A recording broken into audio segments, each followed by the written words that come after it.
जातीय जनगणना को लेकर बिहार की राजनीति जो है गर्म है। तमाम दल अपने अपने आंकड़े जो निकाल रहे हैं, जो उनके घरेलू आंकड़े हैं वो निकाल रहे हैं और सोचने पर मजबूर हो रहे हैं कि आखिर आबादी का अनुपात जो है दिन पर दिन बढ़ रहा है, लेकिन उनकी आबादी कैसे घट गई। तमाम दल के कार्यकर्ता, तमाम दल के लोग जो हैं इसी पर आज एक हफ्ते से बिहार की राजनीति जाति जनगणना पर ही चल रही है। लेकिन सबसे बड़ी बात है कि जो सबसे पिछड़ी जाति है, पिछड़ी जातियां जो करीब 136 पिछड़ी जातियों में से जो आंकड़े निकाले गए हैं उसमें से जो सबसे पिछड़ी जातियां हैं उनके मात्र जो हैं 6 सांसद ही बिहार में हैं लोकसभा से। लेकिन जिसका प्रतिशत एक तरह से कह लीजिए कि 3.45 है, यानी कि हम राजपूतों की बात कर रहे हैं। और बिहार में अभी जो आपने देखा मुजवानी जो जंग छिड़ी थी आनंद मोहन वर्सेस जो है मनोज झा को लेकर, तमाम राजपूत लॉबी एक तरफ हो गई थी, तमाम जो हैं ब्राह्मण लॉबी एक तरफ हो गई थी और जवानी जंग छिड़ गई थी और अभी भी वो कहीं ना कहीं दबी जुबान में जारी ही है। लेकिन जब राजपूत 3.45% ही हैं तो इनके 7 सांसद हैं और जहां पिछड़ी जातियां जो हैं करीब करीब 36% हैं, वहां उनके 6 सांसद हैं। तो आखिर मलाई कौन मार रहा है?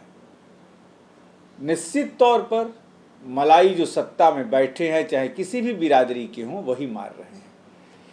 अब हम एक आंकड़े से आपको बता दें कि बिहार में 2 मुस्लिम सांसद हैं जबकि आबादी 17% से ज्यादा है।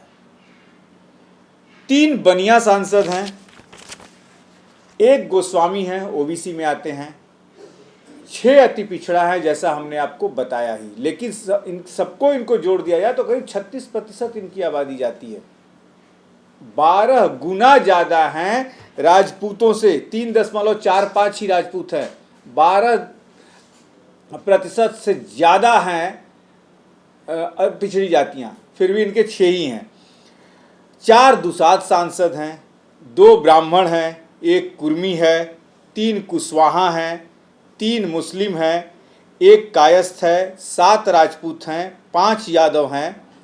सबसे बड़ी बात जो है कि आपको हम एक बात और बता दें कि 6 सांसदों से ज़्यादा मुस्लिम आबादी 17% है, लेकिन बिहार में कभी भी 6 सांसद से आगे जो है मुस्लिम बढ़ ही नहीं सके। सबसे ज़्यादा सांसद जो हैं बिहार में 1998 में आए थे, 6 सांसद जीत के, वो भी जो बंगाल और कोसी का जो इलाका है, कटिहार से लेके नरकटियागंज और वो सब जो इलाके हैं उस इलाके से 6 सांसद जो है जीत कर आए थे 1998 में।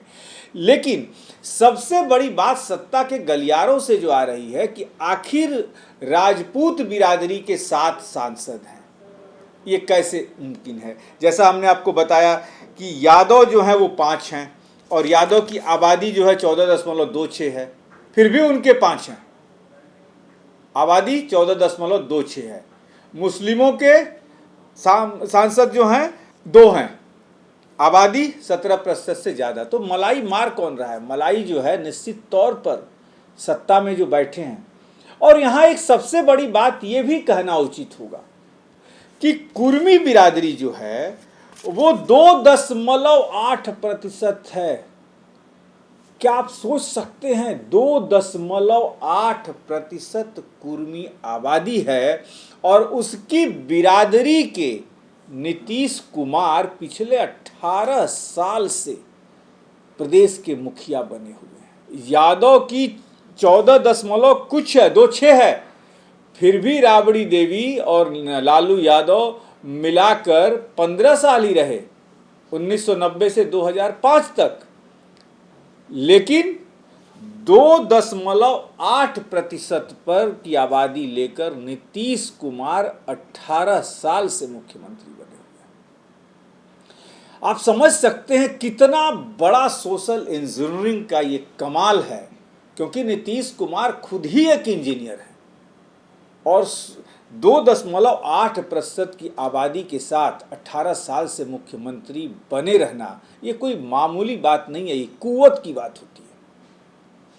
क्या उनका सोशल इंजीनियरिंग का फार्मूला है कि तमाम बिरादरी के लोगों को साथ लेकर बैलेंस करके सबको सही प्रतिनिधित्व देकर 18 साल से टिकी। बहरहाल जहां तक बात चल रही थी कि मात्र जो है 3.45% आबादी लेकर 7 सांसद, जी हां, बिहार में, और वो भी राजपूत बिरादरी, और एक ही इलाका आप कह लीजिए तो गंगा के किनारे का ये पूरा इलाका है। राजीव प्रताप रूढ़ी छपरा से हैं भाजपा के, जनार्दन सिंह सेग्रीवाल भाजपा के, राधा मोहन सिंह मोतिहारी से भाजपा के, राजकुमार सिंह आरा से भाजपा के, सुनील सिंह औरंगाबाद से, बीना देवी वैशाली से।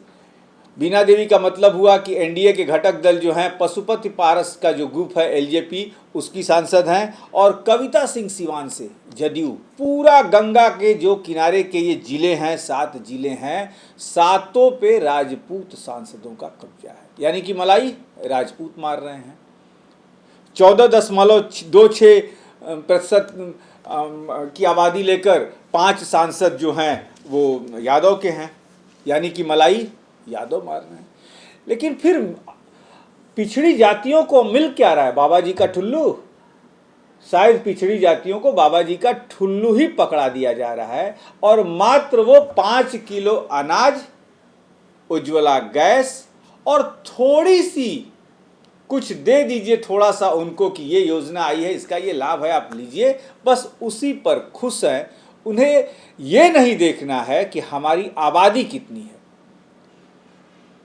लालू यादव का ही का नाम था कि जिसकी जितनी भागीदारी उसकी उतनी हिस्सेदारी। तो आप समझ सकते हैं कि भागीदारी यहाँ 36% है पिछड़ी जातियों का, 17% है मुसलमानों का। और आवाज जैसे ही ये जनसंख्या, जाति जनसंख्या के आंकड़े जैसे ही सरकार ने लागू किए, आवाज ये उठनी दबी जबान में शुरू भी हो चुकी है कि अब 5-5 उप मुख्यमंत्री नीतीश कुमार क्यों नहीं बना रहे हैं।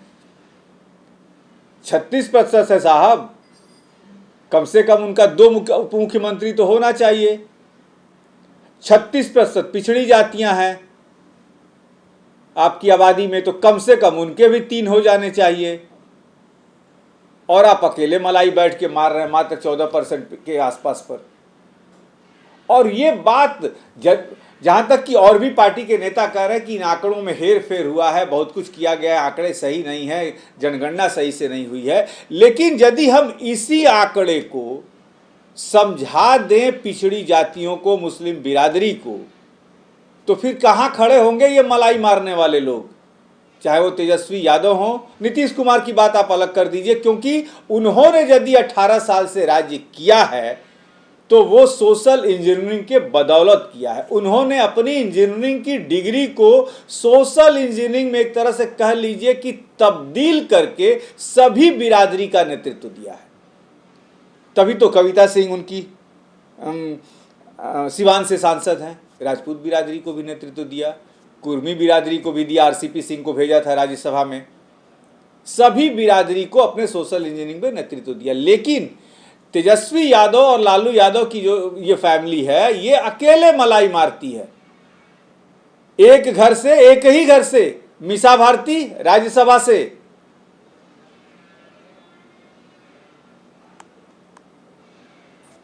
उप मुख्यमंत्री लालू परिवार से, और एक ही घर में 6-6 महकमा रखे हैं मंत्रालय का। दोनों भाई मंत्री, तेजस्वी यादव के पास तो 6 मंत्रालय हैं, जबकि वहां 6 अति पिछड़े जातियों को रखा जा सकता था। लेकिन जितने मलाई मारने वाले मंत्रालय हैं सभी तेजस्वी यादव ने अपने पास रखे हैं। तो कैसे आप कहते हैं कि कल्याण होगा? अब जनता उस आपके बहलावे और फुसलावे में नहीं आने वाली है कि वोट उनका रहेगा और राज्य आप पटना की चकाचौंध में करेंगे। अब ये नहीं होने वाला है। यदि ये जाति आंकड़े आपने ही पेश किए हैं और इसी को पिछड़ी जातियों के नेता समझ जाएं, मुस्लिम वर्ग के नेता समझ जाएं, तो ये नहीं होने वाला है। दूसरी बड़ी चीज हम आपको बता दें कि 1931 की जनगणना और 2022 में ये जो जनगणना हुई है, जिसकी रिपोर्ट 2023 में आई, 22 से ही जनगणना शुरू हो गई थी, लेकिन तमाम मामले जो हैं न्यायालय में चले गए, जिसके कारण कुछ देर हुआ। 1931 और 2022 की जनगणना के बीच जो सबसे ज़्यादा अंतर आया है, देखिए ब्राह्मण 1931 में 4.7 थे और 2022 में उनकी संख्या घट गई, माइनस में चले गए 1.5, 3.65 ही बिहार में ब्राह्मण है। वैसे ही भुनिहार जो हैं उनकी बहुत ज़्यादा नहीं घटी, 0.3 में ही घटी, लेकिन राजपूत जो हैं वो 4.2 से वो भी आ गए 3.45 में। कायस्थ आधे आधे पे आ गए, 1.2 से 0.6 पे आ गए। यादव अब समझ लीजिए आप 11% से 1931 में, जबकि यादवों का भी पलायन बिहार से हुआ है। बड़ी बिरादरी के लोग ये कह रहे हैं कि नहीं भाई, हमारे तो लोग जो हैं बिहार छोड़ के 1990 के दशक में बाहर चले गए, हमारी गणना नहीं हुई है। तो उस समय यादव 11% थे, लेकिन आज 2022 में 14.26 हो गए, यानी 3.26 बढ़ गए। फिर भी मलाई उन्हीं के पास है बढ़ने के बाद भी।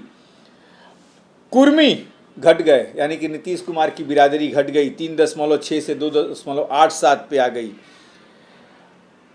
मल्लाह बढ़ गए, 2.60 हो गए 1.5 से, यानी कि कुछ फायदा जो है वो निषाद समाज को हुआ। जी हाँ, मुकेश सहनी को कुछ ना कुछ फायदा हुआ है, लेकिन 2.60 होते हुए भी वो एक बार भी अपनी सीट नहीं बचा पाए, नहीं जिता पाए। एक भी सांसद उनके यहाँ से नहीं गए वीआईपी पार्टी के, और वो 60 सीटों की मांग करते हैं। लेकिन बहरहाल इस चर्चा हमने इसलिए आपको की कि देख लीजिए मलाई आखिर मार कौन रहा है। मलाई वही मार रहे हैं जो शुरू से सत्ता की गलियारों में काबिज थे। राजपूत मार रहे हैं, यादवों का तो राज्य ही है, अभी 1990 से 2005 तक रहा, फिर शुरू है।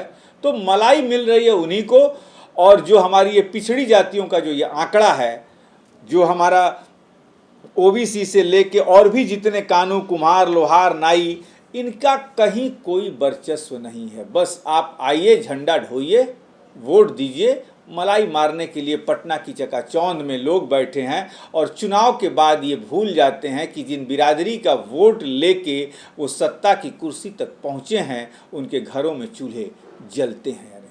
आज के लिए बस इतना ही, हमें दीजिए इजाज़त। नमस्कार।